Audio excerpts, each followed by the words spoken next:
بسم اللہ الرحمن الرحیم۔ سورہ مائدہ کا رکوع نمبر 2 اور چھٹے پارے کا رکوع نمبر 6 چل رہا تھا، اور اس رکوع کی آدھی تفسیر ہو چکی تھی۔ آج اس کی یہاں سے تفسیر ہوگی۔ یا ایھا الذین آمنوا کونوا قوامین للہ شہداء بالقسط۔ اعوذ باللہ من الشیطان الرجیم، بسم اللہ الرحمن الرحیم۔ یا ایھا الذین آمنوا کونوا قوامین للہ شہداء بالقسط۔ اے ایمان والو، قائم ہو جاؤ اللہ کے لیے، یعنی اللہ کے لیے قائم ہو جاؤ، اللہ کے دین کی اطاعت کرو، اللہ کی خاطر قائم رہو سیدھے راستے پر۔ دوسرا کیا کرو؟ شہداء بالقسط، گواہ بن جاؤ انصاف کے ساتھ، گواہی میں جھوٹ مت بولو، ظلم نہ کرو کسی کے اوپر۔ ولا یجرمنکم شنآن قوم، اور کسی قوم کی دشمنی تمہیں مجبور نہ کرے، علی اللہ تعدلوا، اس بات پر کہ تم عدل نہ کرو۔ اعدلوا، عدل کرو، انصاف سے کام لیا کرو۔ ہوا اقرب للتقوی، یہ تقوی کے زیادہ قریب ہے۔ کیا مطلب؟ ظلم تقوی سے دور ہے اور عدل تقوی کے زیادہ قریب ہے، یعنی تقوی کے تقاضوں کے زیادہ قریب ہے۔ واتقوا اللہ، اور اللہ سے ڈرو۔ ان اللہ خبیر بما تعملون، جو کچھ تم کر رہے ہو اللہ اس سے باخبر ہے۔ ایسی آیت پہلے بھی گزر چکی ہے سورہ نساء میں کہ ایمان والو انصاف کی گواہی دیا کرو، تو دوبارہ بھی اسی کا تکرار ہے، لیکن دونوں آیتوں میں ایک تھوڑا سا فرق ہے۔ فرق یہ ہے کہ پہلے جب یہ حکم دیا گیا کہ ایمان والو انصاف کے ساتھ گواہی دیا کرو، تو اس میں یہ بتایا گیا کہ کسی قوم کی محبت میں انصاف والی گواہی کو مت چھوڑو۔ جیسے اس میں آیا تھا اوی الوالدین والاقربون، چاہے تمہارے ماں باپ اور رشتہ داروں کے خلاف بھی کیوں نہ ہو، تو بھی تم نے انصاف کا دامن نہیں چھوڑنا، کیونکہ اقربا کی محبت بعض دفعہ انسان کو جھوٹی گواہی پر مجبور کر دیتی ہے۔ تو وہاں جھوٹی گواہی جس کی بیس محبت تھی اس سے منع کیا گیا، یہاں وہ جھوٹی گواہی جس کی بیس دشمنی ہو اس سے منع کیا جا رہا ہے۔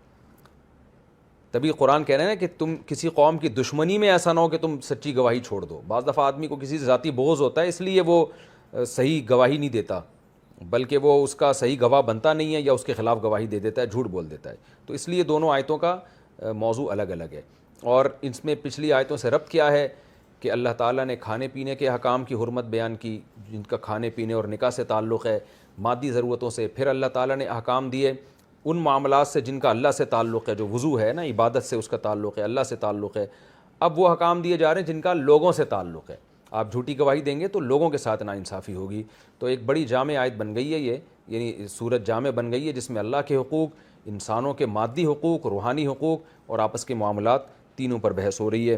فرمایا کہ ایمان والو، تمہیں کسی قوم کی دشمنی بے عدلی پر مجبور نہ کرے، عدل سے کام لو، یہ تقوی کے زیادہ قریب ہے، اور اللہ سے ڈرو، اللہ تمہارے عمل سے باخبر ہے۔ آج کتنی جھوٹی گواہیاں دی جاتی ہیں، اور دشمنیوں میں بھی دی جاتی ہیں اور محبتوں میں بھی جھوٹی گواہیاں دی جاتی ہیں۔ پھر اللہ تعالیٰ اچھی گواہی دینے والے اور ان احکام کو فالو کرنے والوں کو خوشخبری سناتے ہیں۔ وعد اللہ الذین آمنوا وعملوا الصالحات، اللہ وعدہ کرتا ہے ان لوگوں سے جو ایمان لائے اور نیک اعمال کیے، ان کو مغفرت، ان کے لیے مغفرت ہے اور اجر عظیم ہے۔ والذین کفروا بآیاتنا، اور جو ہماری آیات کا انکار کریں گے، والذین کفروا وکذبوا بآیاتنا، جو کفر کریں گے ہماری آیتوں کا انکار کریں گے، وہ جہنم والے لوگ ہیں۔ اے ایمان والو، اذکروا نعمت اللہ علیکم، چونکہ پیچھے بھی یہ آیت گزری ہے، اللہ نے یہ جو پچھلے ایپیسوڈ میں ہم نے بتایا کہ وضو کے احکام دیے، طہارت کے احکام دیے، اس کے بعد فرمایا ایمان والو اللہ کی اس نعمت کو یاد کرو، یعنی اللہ نے تم پر نعمت کی ہے کہ تمہیں طہارت کے احکام دیے، تو یہ روحانی نعمت ہے۔ اب ایک جسمانی نعمت بھی ہے کہ تمہیں غیر مسلموں کے شر سے بچا لیا۔ تم مکہ میں کمزور تھے، مشرکین مل کے تمہیں ختم کرنا چاہتے تھے، لیکن وہ تمہیں ختم نہیں کر سکے۔ اس نعمت کو بھی یاد کر کے شریعت کے حکام کو فالو کرو۔ یا ایھا الذین آمنوا، اے لوگو جو ایمان لائے ہو، اللہ کی اس نعمت کو یاد کرو جو تم پر ہوئی ہے۔ وہ نعمت کیا ہے؟ اذ ہم قوموں نے قوم ارادہ کر چکی تھی ان یبسطوا الیکم ایدیہم، کہ اپنے ہاتھ تمہاری طرف بڑھائیں، یعنی یہ کسی کا جڑ سے صفایا کر دینا، اس سے کنایا ہے کہ وہ تو تم تک پہنچ چکے تھے، تمہیں ختم کرنے والے تھے۔ فکف ایدیہم عنکم، اللہ نے ان کے ہاتھوں کو تم سے روک لیا۔ واتقوا اللہ، اللہ سے ڈرو۔ وعلی اللہ فلیتوکل المؤمنون، اور اللہ ہی پر ایمان والوں کو توکل کرنا چاہیے۔ یعنی اس وقت تم کمزور بھی تھے، تمہارے پاس وسائل نہیں تھے، تمہارا دشمن طاقتور بھی تھا، وسائل بھی تھے، اس کے باوجود اللہ نے تمہیں بچایا ہے، اس کا مطلب بچانے والا اللہ ہے. اسی کو توکل کہا جاتا ہے کہ اس واقعے سے عبرت حاصل کر کے ہمیں اللہ پہ اعتماد اور توکل کرنا چاہیے. یعنی اللہ کے حکم کو فالو کرنا چاہیے. اگر اس حکم میں کچھ دنیا کا نقصان ہو رہا ہے تو اس کی پرواہ نہ کریں، اللہ پہ اعتماد کریں کہ اللہ نقصان سے بچانے والا ہے. یہ اس رکوع کا لفظی ترجمہ اور تفسیر بھی ہو گئی. اس میں جو علمی نکات ملتے ہیں مختصراً بیان کر دیتا ہوں. سب سے پہلے تو وضو کی آیات کہ وضو کا حکم بیان کیا گیا اور کتنا بڑا اللہ کا ہم پر احسان ہوا. اب آپ اندازہ لگائیں ایک مسلمان دن میں 15 دفعہ منہ دھوتا ہے، 15 دفعہ کلی کرتا ہے، 15 دفعہ ناک میں پانی ڈالتا ہے. تو وضو کے جسمانی فائدے بھی ہیں، روحانی بھی. جسمانی تو یہ کہ طہارت حاصل ہوتی ہے اور انسان فریش ہو جاتا ہے. بلڈ پریشر اگر بڑھا ہوا ہو تو ڈاکٹر کہتے ہیں اس میں بھی کمی آتی ہے وضو کرنے سے. اور آخرت کے فائدے کیا ہیں؟ نبی صلی اللہ علیہ وسلم نے فرمایا وضو کرنے سے گناہ دھلتے ہیں، اور جتنا مشکل ہوگا وضو کرنا، یہاں تک کہ سردیوں میں وضو کرنے سے حدیث میں آتا ہے ایسے گناہ جھڑتے ہیں جیسے سردیوں میں درخت کے پتے، کیونکہ مکارہ میں وضو ہے نا، دل نہیں کرتا سردی میں وضو کرنے کا. تو یہ بھی ایک اللہ کی بہت بڑی نعمت ہے. تیمم کے حکام میں جب تیمم کی پہلے آیتیں آئی تھی اس میں تفصیل سے بیان کر چکا ہوں. اور ایک ہمیں حکم یہ بھی پتہ چلا کہ اللہ جب ہم کو بہت سارے احکام دیتا ہے نا تو ہمارے فائدے کے لیے. قرآن کہہ رہے ہیں جو وضو اور طہارت اور غسل جنابت کے احکام دیے تمہیں پاک کرنے کے لیے دیے میں نے. تو انسان پاکیزہ ہوتا ہے، جانور غسل اور وضو کے احکام نہیں جانتے. تو یہ بھی ہمیں پتہ چلتا ہے کہ انسان اور جانوروں میں ایک بڑا فرق طہارت کا بھی ہے. تو اس لیے گھروں میں طہارت کا اہتمام کرنا چاہیے. آج بہت سی خواتین کو دیکھا ہے بچے گدوں میں پیشاب کر دیتے ہیں، وہ اس کو دھوتی نہیں ہیں، وہ پیشاب جمع ہوتا رہتا ہے، بس اوپر سے چادریں بدلی جا رہی ہوتی ہیں. تو یہ بہت ہی بری حرکت ہے. بچے پیمپر میں قضائے حاجت کرتے ہیں، وہ سارا دن اسی پیمپر کو لے کے گھوم رہے ہوتے ہیں. تو کم از کم مسلمان گھروں میں یہ چیزیں بالکل بھی مسلمانوں کی شان کے خلاف ہیں. مسلمان پاک صاف ہوتا ہے، طہارت حاصل کرتا ہے. حدیث میں آتا ہے کہ کچھ صحابہ جو ہے نا ڈھیلے سے استنجا کیا کرتے تھے اور کچھ پانی سے. تو اللہ نے جو پانی سے استنجا کرتے تھے ان کی قرآن میں تعریف فرمائی. یہ زیادہ پاکی حاصل کرتے ہیں، اللہ زیادہ پاکی حاصل کرنے والوں کو پسند کرتا ہے.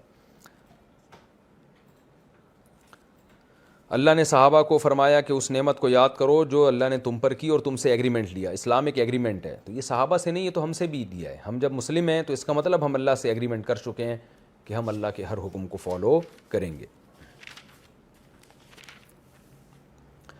عدل و انصاف والی گواہی کا بھی حکم پتہ چلا کہ اقربا پروری میں آ کے یا کسی پہ ظلم میں آ کے آپ نے کسی کی طرفداری نہیں کرنی. جب آپ کو حکم یا ثالث بنایا جائے تو انصاف کے ساتھ ہم نے فیصلہ کرنا ہے.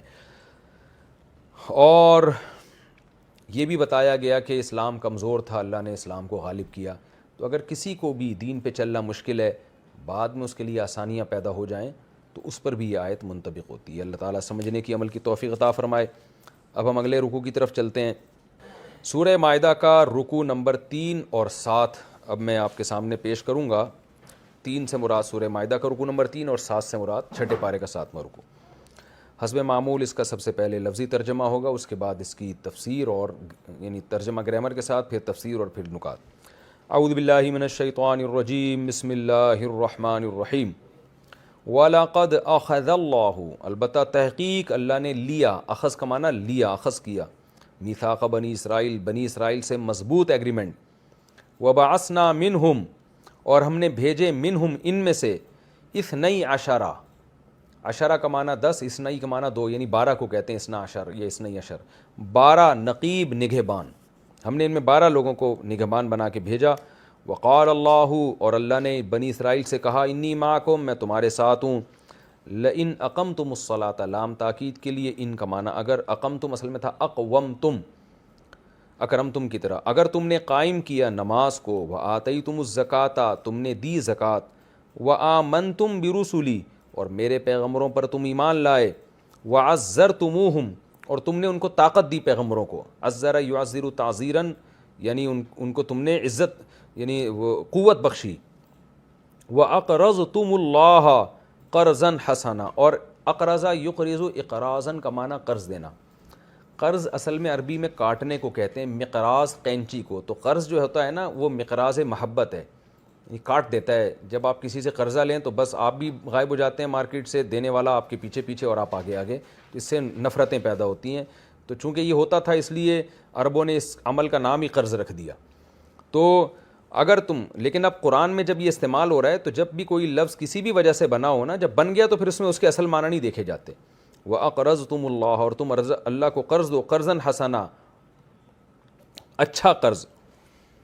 تو لَأُكَفِّرَنَّ عَنْكُمْ، ضرور بالضرور میں معاف کر دوں گا، مٹا دوں گا تم سے، سیئاتکم تمہاری خطاؤں کو، وَلَأُدْخِلَنَّكُمْ، اور بالضرور میں داخل کروں گا تم کو، جنات باغات میں، تجری من تحتها الانہار، جن کے نیچے نہریں بہتی ہوں گی، ایسے باغات میں داخل کروں گا.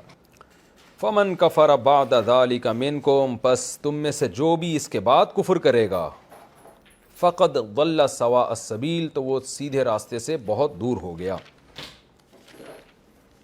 فبما نقضہم، ما زائد ہے یعنی فبی نقضہم، پس بسبب ان کے توڑنے کے، میثاقہم ان کا معاہدہ، لعناہم ہم نے ان پر لعنت کی، لعننا اصل میں ضربنا کی طرح، وجعلنا قلوبہم، اور بنا دیا ہم نے ان کے دلوں کو، قاسیہ سخت دل بنا دیا ہم نے ان کو، یحرفون الکلمہ، کلام میں تحریف کرتے تھے، ہٹاتے تھے کلام کو، عن مواضعہ، اس کے اصل جگہ سے، موضع اصل جگہ، مواضع اس کی جمع، یعنی تورات اور انجیل میں جو اصل اس کا مفہوم تھا جس کے لیے وہ آیت نازل ہوئی تھی، اس کو وہاں سے ہٹا کے کہیں اور لگا دیتے تھے. وَنَسُوا حَظًّا، اور بھول گئے، نسو اصل میں تھا نسیو، سمیعو کی طرح، نسیان ہوا، بھول گئے، حظًّا ایک حصہ، حظ حصے کو کہتے ہیں، مما اصل میں تھا من ما، اور بھول گئے ایک حصہ، مما اس چیز کا، ذکروا بھی جس کی ان کو نصیحت کی گئی تھی. یعنی تورات میں بہت بڑا حصہ جس کی ان کو نصیحت کی گئی تھی وہ ان کی نظروں سے اوجھل ہو گئی اس تحریف کی وجہ سے. ولا تزالوا تطلعوا، لا تزالوا آ چکا ہے، مسلسل کسی کام میں مشغول رہنا اس کو کہتے ہیں. اور اے نبی آپ مسلسل تطلعوا، مطلع رہیں گے، یا اہل ایمان کو خطاب ہے کہ اے لوگو تم میں سے ہر شخص مسلسل مطلع رہے گا، علی خائنۃ منہم، ان کی طرف سے خیانت پر، کچھ نہ کچھ خیانت یعنی دین حق کے بارے میں کرتے رہیں گے. الا قلیلا منہم، سوائے ان میں سے تھوڑے لوگوں کے، فاعف عنہم، پس اے نبی آپ ان کو معاف کریں. وصفح، اور چشم پوشی سے کام لیں. اصفح کا معنی بھی اعراض، درگزر کریں، کوئی سختی کا معاملہ نہ کریں. ان اللہ یحب المحسنین، بے شک اللہ احسان کرنے والوں کو، اچھا عمل کرنے والوں کو، حسن سلوک کرنے والوں کو پسند کرتا ہے. ومن الذین قالوا، اور ان لوگوں سے بھی جنہوں نے کہا، انا نصارا، کہ ہم نصارہ ہیں یعنی عیسائی ہیں، اخذنا میثاقہم، ان سے بھی ہم نے ان کا معاہدہ لیا تھا. فنسوا حظا، وہ بھی بھول گئے ایک حصے کو، مما اس میں سے، ذکروا بھی جس کی ان کو نصیحت کی گئی تھی، وہ بھی ایک بہت بڑا شریعت کا حصہ بھول گئے، یعنی اس میں بھی تحریف ہو گئی اور وہ بھی ان کے پاس موجود نہیں ہے. فاغرینا، پس بھڑکا دی ہم نے، بینہم ان کے درمیان، العداوۃ دشمنی، والبغضاء اور بغض نفرت، ان کے درمیان بھی ہم نے دشمنی اور نفرت پیدا کر دی آپس میں، الی یوم القیامہ، قیامت کے دن تک. وسوف ینبئہم اللہ، اور ان قریب اللہ ان کو بتائے گا، بما کانوا یصنعون، کیا کچھ یہ لوگ کیا کرتے تھے، صنعت یعنی تکلف کے ساتھ جو بھی عمل کیا کرتے تھے. یا اہل الکتاب، اے اہل کتاب، قد جاءکم رسولنا، تحقیق آ چکے ہیں تمہارے پاس ہمارے رسول، یبین لکم، کھول کے بیان کر رہے ہیں تمہارے لیے، کثیرن بہت سی چیزوں کو، مما اصل میں تھا من ما، ان میں سے، کنتم تخفونا جو تم چھپاتے تھے، تخفونا تخفیون، اخفاء چھپانا، من الکتاب کتاب سے یعنی تورات اور انجیل سے، تورات اور انجیل سے جو کچھ تم چھپاتے تھے تو یہ نبی آ چکے ہیں، ان میں سے بہت سی چیزوں کو کھول کے بیان کر رہے ہیں. وَيَعْفُو عَنْ كَثِيرٍ، اور بہت سی چیزوں سے چشم پوشی سے کام لے رہے ہیں کیونکہ ان کو بیان کرنے میں تمہاری بے عزتی ہے، وہ ہائی لائٹ نہیں کر رہے. قد جاءکم من اللہ نور، تحقیق آ چکا ہے تمہارے پاس اللہ کی طرف سے ایک نور، و کتاب مبین، اور روشن کتاب. یہدی بہ اللہ، یہدی کا معنی ہدایت دیتا ہے، بہ اس کے ذریعے، اللہ کس کو، من اس شخص کو، اتبع رضوانہ، ملا کے پڑھیں گے تو من اتبع، جو اللہ کی رضا کو فالو کرے، جو اللہ کی رضا کا متلاشی ہو، اس کو اللہ اس کے ذریعے رہنمائی کرتا ہے سبول السلام، سلامتی کے راستوں کی طرف، اللہ اس کو سلامتی کے راستے دکھاتا ہے۔ وَيُخْرِجُهُمْ، اور اللہ ان کو نکال دیتا ہے، من الظلمات، اندھیروں سے، الی النور، روشنی کی طرف، بِإِذْنِهِ، اپنے حکم سے، وَيَهْدِيهِمْ إِلَىٰ صِرَاطٍ مستقیم، اور اللہ ایسے لوگوں کو سیدھے راستے کی طرف رہنمائی کرتا ہے۔ لقد کفر الذین قالوا، تحقیق کفر کیا ان لوگوں نے جنہوں نے کہا ان اللہ هو المسیح ابن مریم، اللہ وہ مسیح ابن مریم ہی ہے۔ قل، اے نبی آپ ان سے کہہ دیجئے، فمن یملک، کون مالک ہوگا پھر، من اللہ شیئا، اللہ کی طرف سے کسی بھی چیز کا، ان ارادہ، اگر اللہ ارادہ کر لے، ان یہلک المسیح ابن مریم، اگر وہ ہلاک کر دے مسیح ابن مریم کو، اگر اللہ مسیح ابن مریم کی ہلاکت کا فیصلہ کر لے تو کون اللہ کی طرف سے مالک بن سکتا ہے اس کا؟ وَأُمَّهُ، یا ان کی ماں کو ہلاکت کا فیصلہ کر لے، وَمَن فِي الْأَرْضِ جَمِيعًا، جتنے لوگ زمین میں سب کے سب کی ہلاکت کا اللہ فیصلہ کر لے تو کون اللہ کو روک سکتا ہے؟ وَلِلَّهِ مُلْكُ السَّمَاوَاتِ، تو اس سے پتہ چلتا ہے کہ اصل میں اللہ ہی کے لیے ہے آسمانوں کی بادشاہی، والارض، اور زمین کی، وما بینہما، اور جو کچھ اس کے درمیان میں ہے، یخلق ما یشاء، جو چاہتا ہے پیدا کرتا ہے، واللہ علی کل شیء قدیر، اور اللہ ہر چیز پر قدرت رکھتا ہے۔ وقالت الیہود والنصارى، اور یہود اور نصارہ نے کہا، نحن ابناء اللہ، ہم اللہ کے بیٹے ہیں، یعنی لاڈلے ہیں، واحباء، احبا حبیب کی جمع ہے، ہم اس کے محبوب ہیں۔ قل، اے نبی آپ ان سے کہہ دیجئے، فلیما، تو پھر کیوں، یعذبکم بذنوبکم، اللہ تمہارے گناہوں کی وجہ سے تم کو عذاب کیوں دیتا ہے؟ بل انتم بشر، بلکہ تم بشر ہو، انسان ہو، ممن، ان لوگوں میں سے ہو، خلقہ، جن کو اللہ نے پیدا کیا، یعنی جیسے باقی مخلوق پیدا کی ہے تو انہی کی طرح کہ تم بھی ایک انسان ہو۔ یغفر لمن یشاء، جس کو چاہے اللہ معاف کر دے، ویعذب من یشاء، جس کو چاہتا ہے اللہ عذاب دیتا ہے۔ وللہ ملک السماوات والارض، اللہ ہی کے لیے آسمانوں اور زمین کی بادشاہی، وما بینہما، اور جو کچھ آسمانوں اور زمین کے درمیان میں ہے، وإلیہ المصیر، اور اسی کی طرف لوٹ کر جانا ہے۔ یا اہل الکتاب، اے اہل کتاب، قد جاءکم رسولنا، تحقیق ہمارے رسول تمہارے پاس آ چکے ہیں، یبین لکم، جو تمہارے سامنے کھول کھول کے بیان کر رہے ہیں، یعنی حق کو، علی فترۃ من الرسل، فترہ کہتے ہیں وقفے کو، رسولوں کے ایک وقفے پر آئے ہیں، یعنی ایک بہت فاصلہ گزر چکا ہے رسولوں کو آئے ہوئے۔ عیسیٰ علیہ السلام کے بعد 600 سال کے بعد تقریباً نبی صلی اللہ علیہ وسلم آئے ہیں، یعنی بہت عرصہ ہو گیا تھا پیغمبر نہیں آئے تھے، تو اس فترت میں آئے ہیں، اس فترت کے بعد آئے ہیں۔ ان تقولوا، کہ کہیں تم یہ نہ کہنا شروع کر دو، ما جاءنا من بشیر، ہمارے پاس تو کوئی خوشخبری دینے والا، ولا نذیر، اور نہ کوئی ڈرانے والا آیا، فقد جاءکم، پس تحقیق آ چکے ہیں تمہارے پاس، بشیر و نذیر، خوشخبری دینے والے بھی اور ڈرانے والے بھی، واللہ علی کل شیء قدیر، اور اللہ ہر چیز پر قدرت رکھتا ہے۔ یہ تو جی اس رکوع کا لفظی ترجمہ ہو گیا، اب میں اس کی تفسیر کی طرف آتا ہوں۔ فَبِمَا نَقْضِهِمْ مِيثَاقَهُمْ، نہیں یہ تو رکوع یہاں سے شروع ہو رہا ہے، وَلَقَدْ أَخَذَ اللَّهُ مِيثَاقَ بَنِي إِسْرَائِيلَ وَبَعَثْنَا مِنْهُمُ 12 نقیبا، اللہ نے اہل ایمان کو حکام دیے، قرآن کی عادت ہے، پچھلے اہل کتاب کا تذکرہ بھی کرتا ہے، ان کو بھی بہت سے حکام دیے تھے، اس کا تذکرہ اللہ فرماتے ہیں، ہم نے بنی اسرائیل سے تحقیق عہد لیا تھا اور ہم نے ان میں 12 نقیبوں کو بھیجا تھا، 12 سے مراد ان کے 12 قبیلے تھے، تو 12 سردار بنائے اللہ نے، اور ان سرداروں کو یہ سمجھایا گیا تھا کہ اللہ تمہارے ساتھ ہے اور تم بنی اسرائیل کی نگرانی کرو کہ یہ پیغمبروں کے احکام کو فالو کر رہے ہیں کہ نہیں کر رہے، تو یہ بہت بڑی نعمت تھی بنی اسرائیل پر۔ تو اللہ نے ان سے کہا کہ ہم تمہارے ساتھ ہیں، ان کو بتا کے رکھو کیا، کہ اگر تم نے، یعنی بنی اسرائیل نے، یعنی یہودیوں نے نماز کو قائم کیا، زکوٰۃ کو ادا کیا، اور میرے پیغمبروں پر ایمان لاتے رہے، جو بھی پیغمبر آئیں گے ان پر ایمان لاتے رہے، اور پیغمبروں کو طاقت دیتے رہے، اور اللہ کو قرض حسن، قرض حسن کا مطلب وہ قرض جو اچھا قرض ہو، یعنی اخلاص کے ساتھ ہو، جس میں کوئی ریاکاری اور دنیاوی مفاد نہ ہو، تو وہ قرض اللہ کو دیتے رہے، صدقہ یعنی صدقات و خیرات کرتے رہے، لَأُكَفِّرَنَّ عَنْكُمْ سَيِّئَاتِكُمْ، تو چھوٹی موٹی خطائیں تمہاری معاف کرتا رہوں گا، اور تمہیں ایسے باغات میں داخل کر دوں گا جن کے نیچے نہریں بہتی ہیں۔ اور اس کے بعد بھی اگر کسی نے، یعنی اتنا کچھ کرنے کے بعد کہ اللہ نے 12 قبیلوں کے 12 سردار بنا دیے، پیغمبروں کے ذریعے بنوائے، اور ان کی وصیتیں بھی اور ان کی نگرانی بھی، اس کے بعد بھی جو کفر کرے گا تو وہ سیدھے راستے سے بہت ہی دور چلا گیا، ظاہر ہے سیدھے راستے سے دور جانے کی سزا جہنم کی آگ کے سوا کچھ نہیں ہو سکتی.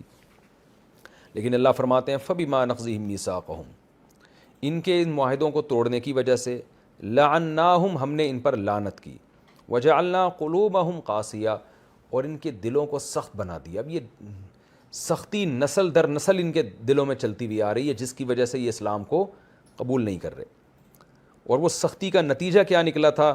یحرفون الکلم عن مواضعہ، تورات پر عمل تو کیا کرتے، تورات کی آیتوں کو اصل جگہ سے ہٹانا شروع کر دیا. یعنی غلط تفسیریں جو آج ہمارے بہت سے متجددین کر رہے ہیں کہ کون سی آیت کو کہاں اٹھا کے لگا دیتے ہیں، کون سی کو کہاں.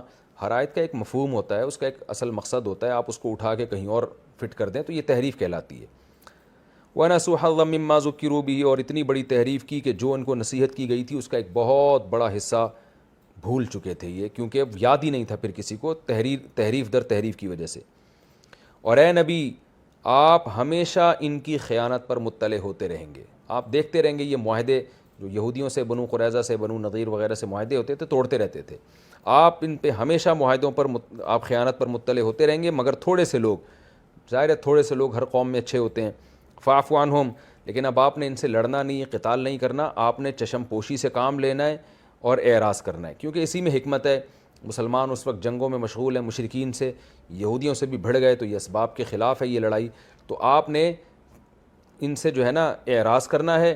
اور ان اللہ یحب المحسنین، ویسے بھی اللہ احسان کرنے والوں کو پسند کرتا ہے. تو ویسے بھی اللہ کی عادت ہے کہ وہ نہیں چاہتا کہ خام خواہ میں کسی سے لڑائی کی جائے، تو اصل تو حسن سلوک ہی ہے. تو آپ کو اس لیے بتایا جا رہا ہے کہ جو کام یہ یہودی کر کے گئے ہیں وہ آپ کی امت نہ کرے، اور ان کی سازشوں سے آپ ہوشیار بہرحال ضرور رہیں، کیونکہ یہ لوگ ہیں بہرحال خائن.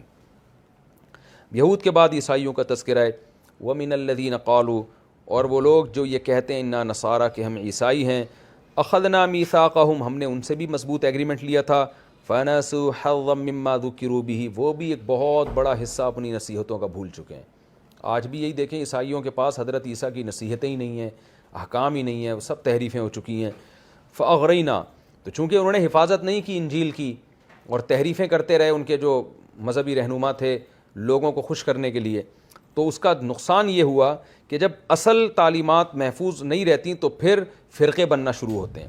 اور یہ فرقے بھی اسلام کے فرقوں میں اور ان فرقوں میں بڑا فرق ہے. اسلام میں فروعی اختلافات ہوتے ہیں، جو عقائد کے اختلاف ہیں وہ پنپ نہیں پائے ہیں اسلام میں. لیکن اسلام میں جو ابھی بھی مسلمانوں کی اکثریت جو اہل سنت والجماعت کہلاتی ہے، عقائد سب کے سیم ہیں. فروعی اختلاف تو خیر صحابہ کے دور میں بھی تھے، وہ نبی کے سامنے بھی ہوئے ہیں فروعی اختلافات، لیکن جو اسلام کے بنیادی عقائد ہیں آج بھی جمہور امت اس پہ جمع ہوئی ہوئی ہے. اور جو اہل سنت والجماعت کے خلاف ہیں وہ بہت زیادہ منورٹی میں ہیں وہ. لیکن عیسائیوں کے ساتھ کیا ہوا؟ اللہ فرماتے ہیں دین میں ایسی تحریف ہوئی ہے کہ اب اصل دین پتہ ہی نہیں چل رہا کسی کو. نتیجہ بڑے بڑے فرقے وجود میں آئے، کسی نے کہا عیسیٰ اللہ کے بیٹے ہیں، کسی نے کہا عین اللہ ہیں، کسی نے کہا نہیں خدا کا جزو ہے، جو ان کے بحثیں چلتی ہیں. فَأَغْرَيْنَا بَيْنَهُمُ الْعَدَاوَةَ، تو جب دین کو انہوں نے محفوظ نہیں رکھا اور اپنے مفاد میں تبدیل کر دیا تو اب اصل دین تک پہنچنا مشکل. تو ہر آدمی اپنے رائے سے دین کی جو ہے وہ تشریح کر رہا ہے، جس سے بڑے بڑے فرقے ان کے جن کا بیسک بنیادوں میں اختلاف تھا اور بڑی تعداد میں تھے سارے فرقے، وہ پیدا ہوئے، جس کا نتیجہ فَأَغْرَيْنَا بَيْنَهُمُ الْعَدَاوَةَ، ہم نے ان کے درمیان آگ دشمنی بھڑکا دی اور بغضاء نفرتیں. تبھی آپ ماضی اٹھا کے دیکھیں عیسائیوں کے فرقوں میں آپس میں بہت خطرناک جنگیں ہوئی ہیں، جو مسلمانوں میں اس نوعیت کی نہیں ہوئی بھی ہیں تو کم ہوئی ہیں، اور اس نوعیت کی نہیں ہوئی ہیں تو بہت تاریخ بھری پڑی ہے. اور وہ عداوت آج بھی ہے. قرآن کہہ رہا ہے الی یوم القیامہ، قیامت تک.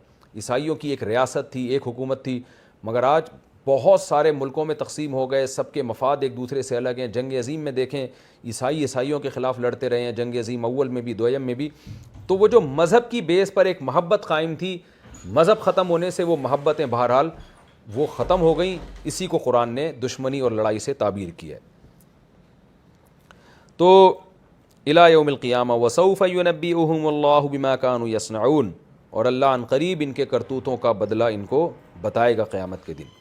یا اہل الکتاب، اب اللہ یہود و نصارہ سے خطاب کر رہے ہیں کہ دیکھو تم سے جو جرم ہوا سو ہوا، جو تحریفات تم کرتے رہے ہو، تمہارے پاس اصل دین محفوظ نہیں ہے، لیکن اب تو قدر کر لو. اب تو اللہ نے صحیح پیغمبر بھیج دیا اور تمہاری تعلیمات کی تجدید کر دی ہیں، وہی تعلیمات دے رہے ہیں جو تمہیں تمہارے پیغمبروں نے دی تھی۔ یا اہل الکتاب، اے اہل کتاب یعنی اے یہودی اور عیسائیو، قد جاءکم رسولنا، نیا رسول آ چکا ہے، ہمارے رسول تمہارے پاس آ چکے ہیں، یبین لکم کثیرا مما کنتم تخفون من الکتاب، تم جو کتاب سے کچھ چیزوں کو چھپایا کرتے تھے ان میں وہ پیغمبر بہت سی چیزیں تمہارے سامنے بیان کر رہا ہے، ویعفو عن کثیر، اور کچھ اللہ کے حکم سے ابھی بھی چھپا رہے ہیں وہ، کیونکہ وہ منسوخ ہو چکی ہیں، تو اس میں تمہاری رعایت کی جا رہی ہے۔ قد جاءکم من اللہ نور و کتاب مبین، اللہ کی طرف سے ایک نور یعنی ہدایت کا نور اور واضح کتاب تمہارے پاس آ چکی ہے، تو اب اس کو فالو کرو، اللہ تمہارے پچھلے گناہوں کو معاف کر دے گا۔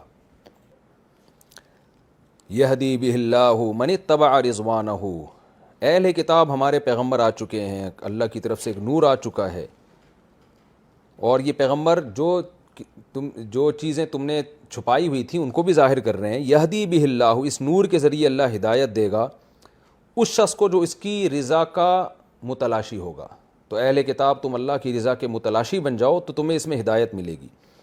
اللہ ہدایت دے گا سبول السلام، سلامتی کے راستوں کی طرف، وہ راستے جو آپ کو دنیا کی آفتوں سے بھی اور آخرت کی آفتوں سے بھی بچائیں، ان کو سلامتی کہا گیا۔ وَيُخْرِجُهُم مِّنَ الظُّلُمَاتِ إِلَى النُّورِ، اور جو رسول کو فالو کرے گا اللہ ان کو اندھیروں سے روشنی کی طرف لائے گا اور ان کو سیدھے راستے کی طرف رہنمائی فرمائے گا۔ پھر آگے اللہ تعالیٰ عیسائیوں کے ایک اور فرقے کا تذکرہ کرتے ہیں۔ عیسائیوں میں بعض لوگ یہ کہا کرتے تھے کہ اللہ اور عیسیٰ میں کوئی فرق ہی نہیں ہے، گویا اللہ نے عیسیٰ علیہ السلام میں حلول کیا ہوا ہے۔ فرمایا لقد کفر الذین قالوا، تحقیق انہوں نے بھی کفر کیا جنہوں نے کہا ان اللہ هو المسیح ابن مریم، کہ اللہ وہ عین مسیح ابن مریم ہی ہیں۔ قل اے نبی ان سے کہہ دیجئے فمن یملک من اللہ شیئا، بتاؤ اللہ کی طرف سے کون مالک ہوگا کسی بھی چیز کا، اگر اللہ مسیح ابن مریم کو ہلاک کرنا چاہے یا ان کی ماں کو یا زمین میں جتنے بھی لوگ ہیں ان کو۔ یعنی یہ بات تو عیسائی بھی مانتے ہیں کہ عیسیٰ علیہ السلام اللہ سے دعائیں مانگا کرتے تھے، وہ مانتے تھے کہ اگر اللہ ہلاک کرنا چاہے تو کوئی نہیں بچا سکتا۔ تو ایک کیسی عجیب سی بات ہے کہ جو خدا ہوتا ہے وہ تو دوسرے کا محتاج نہیں ہوتا، تو جس خدا کے ساتھ تم شریک کر رہے ہو وہ تو عیسیٰ کو بھی اگر چاہتا ہلاک کر سکتا تھا، ان کی ماں کو بھی اور ساری دنیا کے سارے انسانوں کو۔ اس خدا کے ساتھ تم عیسیٰ کو کیسے شریک کر رہے ہو، اور بلکہ عین عیسیٰ کو وہ خدا کیسے قرار دے رہے ہو؟ محتاج اور غیر محتاج کا فرق تم نے ختم کیوں کر دیا ہے؟ عیسائیوں کے بڑے عجیب عجیب نظریات ہیں۔ میرے پادریوں سے جو بات چیت ہوتی ہے وہ کہتے ہیں اللہ نے اپنے کلام کو کیا تو وہ حلول کیا اور عیسیٰ کی شکل میں آیا، تو عیسیٰ علیہ السلام کی ایک جہت تو یہ ہے کہ وہ پیغمبر ہیں اور ایک جہت یہ ہے کہ وہ عین خدا ہیں۔ تو وہ ایسے پیچیدہ عقائد ہیں جو آج تک کوئی حل نہیں کر پایا ہے۔ وَلِلَّهِ مُلْكُ السَّمَاوَاتِ وَالْأَرْضِ، آسمانوں اور زمینوں کی بادشاہی اللہ کے لیے، اور جو کچھ اس کے درمیان میں ہے، جو چاہتا ہے پیدا کرتا ہے، اللہ ہر چیز پر قدرت رکھتا ہے۔ اب عیسائی اور یہودیوں کا ایک گھمنڈ یہ بھی تھا، بار بار قرآن اس کو مختلف انداز سے بیان کرتا ہے کہ یہودی نسل میں پیدا ہو جانا یا عیسائی نسل میں پیدا ہو جانا، یہی اسی سے آپ اللہ کے لاڈلے بن جاؤ گے اور جو مرضی کرتے رہو پھر، جیسے کہ آج بات مسلمانوں کا بھی یہ نظریہ بن چکا ہے۔ تو اللہ نے فرمایا یہود اور نصارہ کہتے ہیں ہم اللہ کے بیٹے اور اس کے محبوب، یہاں بیٹے سے مراد ہے جیسے باپ کو بیٹا محبوب ہوتا ہے نا، تو ایسے ہم اللہ کے محبوب ہیں اور اس کے پسندیدہ ہیں۔ تو لہذا اس گھمنڈ نے بھی ان کو اسلام سے روکا ہوا ہے کہ یار ہم لوگ ویسے ہی بخشے بخشائے ہیں۔ تو اللہ نے فرمایا قل، اے نبی ان سے کہہ دیجئے فَلِمَ يُعَذِّبُكُم بِذُنُوبِكُم، تمہارے گناہوں پہ سزا کیوں ملتی ہے پھر تمہیں، جو کہ ماضی میں کئی دفعہ مل چکی ہے۔ یہودیوں کو ہفتے کے دن میں بے اعتدالی کی وجہ سے خنزیر بنا دیا گیا، بندر بنا دیا گیا، اور بھی آفتیں آتی رہی ہیں جو تمہارے گناہوں کی سبب سے۔ اگر تم ایسے محبوب ہوتے تو تمہیں اللہ دنیا میں کیوں سزائیں دیتا؟ بل انتم بشر، بلکہ تم ایک انسان ہو، ممن خلق، ان انسانوں کی طرح جو اللہ نے پیدا کیے۔ تمہیں فضیلت ملے گی اللہ کی اطاعت کی وجہ سے، اس کے علاوہ اور کوئی وجہ فضیلت نہیں ہے۔ یغفر لمن یشاء، یہ اللہ کی مرضی، جس کی چاہے مغفرت کرے اور جس کو چاہے عذاب دے۔ اور اللہ نے مغفرت اور عذاب کا معیار کسی قوم اور نسل کو نہیں بنایا بلکہ اعمال کو بنایا اور ایمان کو بنایا۔ پھر اللہ نے اسی کو دوبارہ مضمون کو ریپیٹ کیا، وَلِلَّهِ مُلْكُ السَّمَاوَاتِ وَالْأَرْضِ، اللہ کے لیے آسمانوں اور زمین کی بادشاہی، وہ فیصلہ کرے گا کس کو معاف کرنا ہے کس کو جنت میں بھیجنا ہے، اور جو کچھ اس کے درمیان میں، اور اسی کی طرف تم نے لوٹ کر جانا ہے۔ یعنی آج تم لوگوں کو تو بیوقوف بنا سکتے ہو اس طرح کی باتیں کر کے، مگر جانا تم نے اللہ کے پاس ہے۔ پھر اللہ دوبارہ اہل کتاب سے بیان کرتے ہیں کہ دیکھو یہ نعمت ہوئی ہے تمہارے لیے، اس کو مانو، یعنی پیغمبر کا آنا۔ یا اہل الکتاب، اے اہل کتاب، قد جاءکم رسولنا، ہمارے پیغمبر آ چکے ہیں تمہارے پاس، یبینُ لکم، کھول کھول کے بیان کر رہے ہیں حق اور باطل کو. اور پیغمبر کا آنا بھی نعمت اور اتنی دیر سے آنا بھی نعمت، کیونکہ اتنا وقفہ ہو گیا کہ پیغمبروں کی تعلیمات ویسے ہی مسخ ہوتی چلی جا رہی ہیں. اور تمہیں تو زیادہ ضرورت تھی پیغمبر کی، اور تمہیں تو زیادہ انتظار ہونا چاہیے، کیونکہ جب بہت وقت کے بعد کوئی نعمت ملتی ہے نا تو اس کی انسان قدر زیادہ کرتا ہے. تو علی فترۃ من الرسول، پیغمبروں کے ایک وقفے کے، بڑے وقفے کے بعد، ایسا وقفہ پہلے نہیں ہوا پیغمبروں میں، بلکہ ارسلنا رسولنا تترا، قرآن کہتا ہے ہم نے پے در پہ پیغمبروں کو بھیجا ہے. اب اتنے عرصے کے بعد جب پیغمبر آیا ہے تو اس کی قدر تو تمہیں اور زیادہ کرنی چاہیے. اور ہم نے یہ پیغمبر اس لیے بھیج دیے ان تقولوا ما جاءنا من بشیر ولا نذیر، کہ تم کل قیامت میں یہ نہ کہہ دو کہ جی ہمیں تو کوئی اچھی باتوں پہ حوصلہ افزائی کرنے والا اور برائیوں سے ٹوکنے والا آیا ہی نہیں. عیسیٰ علیہ السلام کی تو تعلیمات ختم ہو چکی تھیں، موسیٰ کی تعلیمات تو اب ہم اس لیے اپنی مرضی سے زندگی گزار رہے تھے، یہ نہ کہہ سکو ہم نے پیغمبر بھیج دیا ہے. فقد جاءکم بشیر و نذیر، پس تحقیق تمہارے پاس بشیر اور نذیر آ چکے ہیں. واللہ علی کل شیء قدیر، اور اللہ ہر چیز پر قدرت رکھتا ہے. یہ تو اس رکوع کی تفسیر مکمل ہو گئی. اب اس میں جو مختصر علمی نکات میں خلاصے کے طور پہ آپ کے سامنے پیش کرتا ہوں. وَلَقَدْ أَخَذَ اللَّهُ مِيثَاقَ بَنِي اسرائیل، اللہ بنی اسرائیل سے معاہدے کرتا ہے، اور قرآن میں جگہ جگہ ان معاہدوں کا ذکر ہے اور مختلف معاہدوں کا ذکر ہے. سورہ توبہ بقرہ میں الگ قسم کے معاہدے تھے، سورہ آل عمران میں الگ، یہاں پر الگ معاہدے بیان کیے جا رہے ہیں.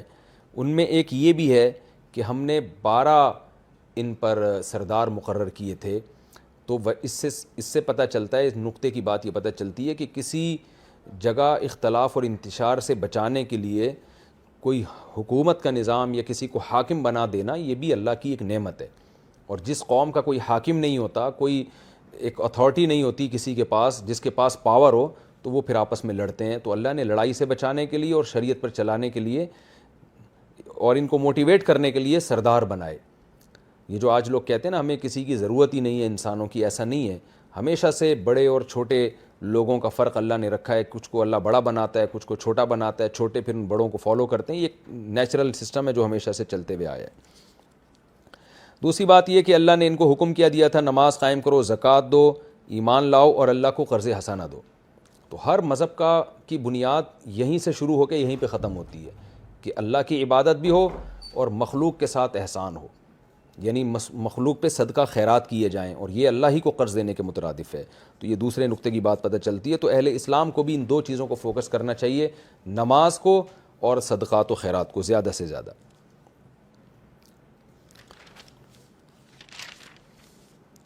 اور ایک علمی نقطے کی بات یہ بھی پتہ چلتی ہے کہ اللہ سے کیے ہوئے معاہدوں کو توڑنا لعنت کا سبب ہے. بنی اسرائیل نے اللہ سے کیے ہوئے عہد کو توڑا، لعناہم، اللہ کہتے ہیں ہم نے ان پر لعنت کی، اور اس لعنت کا نتیجہ کہ ان کے دلوں کو سخت کر دیا. تو جب مذہبی لوگ مذہب کو فالو نہیں کرتے، اس کے نتیجے میں ان کا دل سخت ہو جاتا ہے. جن کے پاس مذہبی تعلیمات نہیں ہیں ان کا دل اتنا سخت نہیں ہوتا. مذہب جان کے بھی فالو نہ کریں گے تو دل سخت ہو جائے گا، اور ایسے ایسے جرائم ہوتے ہیں کہ آپ تحریف پہ آ جاتے ہیں. تو یہ بھی ہمیں اس سے پتہ چلا. اور خیانت کا برا ہونا بھی پتہ چلا. نبی کو اللہ نے فرمایا یہودیوں کی آپ خیانت دیکھتے رہیں گے. تو پتہ چلا اللہ کو خیانت پسند نہیں ہے. خیانت کا کیا مطلب؟ سامنے کچھ پیٹھ پیچھے کچھ اور، آپ ان پر اعتماد نہیں کر سکتے. تو نبی کے دور میں جو یہودی تھے وہ قابل اعتماد نہیں تھے. پانچویں چیز پتہ چلی کہ اتنے برے ہونے کے باوجود بھی اللہ کہہ رہا ہے فاعف عنہم، آپ درگزر کریں. اس میں سیاست کا پتہ چلتا ہے کہ یہ نہیں کہ جو بھی برا ہے آپ نے فوراً انتقام لینا شروع کر دیا. آپ نے گراؤنڈ ریئلٹی کو دیکھنا ہے، زمینی حقائق کو دیکھنا ہے، ماحول کو دیکھنا ہے، اور پورا سیاست کے ساتھ چلنا ہے. تو یہ جو ہمارے معاشرے میں جذباتی پن آیا ہوا ہے کہ بس جو برا ہے اس کے خلاف تقریر کر دو، اس کو مار دو، پھوڑ دو، پھاڑ دو، یہ سب چیزیں غلط ہیں. حکمت اور مصلحت کے ساتھ ہمیں چلنے کا حکم ہے. اور عیسائیوں میں جو فرقے بنے اور آپس میں لڑائیاں ہوئیں، اس فرقواریت کی جو آگ لگانے والی فرقواریت تھی جس میں پوری عیسائیت مبتلا ہو گئی، یہ بھی اللہ کی سزا ملی عیسائیوں کو. اسلام میں اگرچہ فرقے ہیں لیکن جمہور الحمدللہ حق پر ہیں، اور حدیث میں آتا ہے حق پر رہیں گے. تو جن کو اہل سنت والجماعت کہا جاتا ہے، تو اتنے بڑے پیمانے پر اسلام کے ٹکڑے نہیں ہوئے. اور جو باطل فرقے ہیں وہ ہمیشہ منورٹی میں رہے ہیں. اور ایک کمال کی بات یہ کہ جو باطل فرقے ہیں ان کا کسی جگہ ٹکاؤ نہیں رہا اسلام میں. بلکہ وہ تبدیل ہوتے رہے ہیں. اہل سنت والجماعت سے ہٹ کر جتنے بھی فرقے آپ دیکھیں گے, آج ان کی جو کنڈیشن ہے 100 سال پہلے کچھ اور تعلیمات تھی, 200 سال پہلے کچھ اور تھیں, 500 سال پہلے کچھ اور تھیں, یعنی ان میں تبدیلی آتی ہے. وہ ایک ہی ٹریک پہ نہیں چلتے ہوئے آ رہے, وہ خود ہی اپنا وجود ختم کر کے کسی دوسری چیز میں کنورٹ ہو جاتے ہیں. تو یہ اللہ نے چونکہ اسلام کو بچایا, اس لیے حدیث میں آتا ہے کہ لا تزال طائفۃ من امتی ظاہرین علی الحق, میری امت کی ایک جماعت ہمیشہ حق پر غالب رہے گی, کیونکہ آخری نبی ہیں اور آخری دین ہے.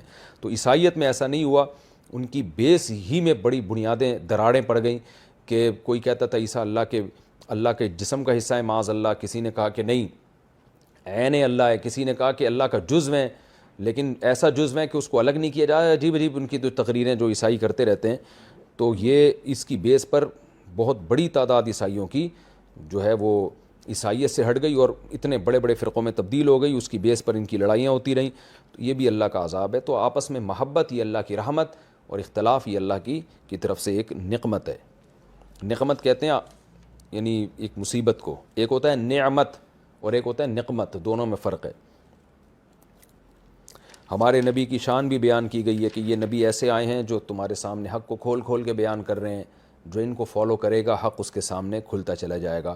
اور عیسائیوں کے یہ جو عقیدہ ہے کہ اللہ اور عیسیٰ ابن مریم میں کوئی فرق نہیں ہے, صاف اللہ نے اعلان کر دیا لقد کفر, ایسے لوگ پکے کافر ہو چکے ہیں. اور پیغمبروں کی محتاجی کو بیان کیا گیا کہ اللہ اگر پیغمبر کو بھی ہلاک کرنا چاہے کوئی نہیں روک سکتا. وہ الگ بات ہے اللہ کرتا نہیں ہے. تو اس لیے ہم سب اللہ کے در کے محتاج ہیں. یہ توحید بھی ہمیں یہاں سے پتہ چلتی ہے. اور یہ اہم بات پتہ چلتی ہے کہ کوئی قوم اللہ کی من حیث القوم لاڈلی نہیں ہے. اچھے عمل کرو گے تو اللہ کے ہاں اچھا مقام ملے گا. وقالت الیہود والنصارى نحن ابناء اللہ واحباؤہ, اللہ کے بیٹے اور محبوب کوئی بھی نہیں ہے بھائی. جو اچھا کرے گا وہ اللہ کا محبوب ہے, جو اچھا نہیں کرے گا وہ اللہ کا مبغوض ہے, اللہ کو اس سے نفرت ہے. تو یہ بھی ہمیں اس آیت سے پتہ چلا قالت الیہود والنصارى نحن ابناء اللہ واحباؤہ. اور آخر میں کہ عرصہ دراز کے بعد پیغمبر کا آنا یہ بھی اللہ کی ایک بہت بڑی نعمت ہے. نعمت جب دیر سے ملتی ہے انسان کو اس کی قدر زیادہ ہوتی ہے. باقی اس میں حکمت کیا تھی؟ حکمت یہ تھی دیر سے آنے میں کہ اگر فوراً آ جاتے تو عیسیٰ علیہ السلام کی تعلیمات باقی ہوتیں. تو ایک اشکال ہو سکتا تھا عیسائیوں کو کہ بھائی جب عیسیٰ کا دین موجود ہے اور ہم اس کو فالو کر رہے ہیں تو نیا نبی کی ضرورت کیا ہے. تو اس لیے اللہ نے یہ وہم بھی ختم کر دیا, کیونکہ عیسائی جانتے تھے کہ 600 سال میں ہمارا دین جو ہے نا بہت اس کی بنیادیں ہل چکی ہیں اور واقعی ہمیں ضرورت ہے نئے پیغمبر کی. تو نئے پیغمبر کا دیر سے آنا یہ خود نئے پیغمبر کے سچے ہونے کی دلیل ہے کہ اور آخری ہونے کی بھی دلیل ہے, کیونکہ آخری پیغمبر نے آنا تھا تو اب ان کو دیر سے لایا گیا تاکہ پرانی شریعتیں ختم ہو جائیں اور لوگ مجبور ہو جائیں نئی شریعت کو فالو کرنے پر. تو یہ بھی اس میں ایک حکمت تھی اور آپ صلی اللہ علیہ وسلم کے آخری نبی ہونے کی وجہ سے بھی ایسا ہوا ہے. یہ رکوع بھی ہمارا کمپلیٹ ہو گیا. اگلے ایپیسوڈ میں انشاءاللہ میں سورہ مائدہ کا رکوع نمبر 4 اور چھٹے پارے کا رکوع نمبر 8 انشاءاللہ آپ کے سامنے شروع کروں گا. اللہ تعالیٰ سمجھنے کی عمل کی توفیق عطا فرمائے. وما علینا الا البلاغ.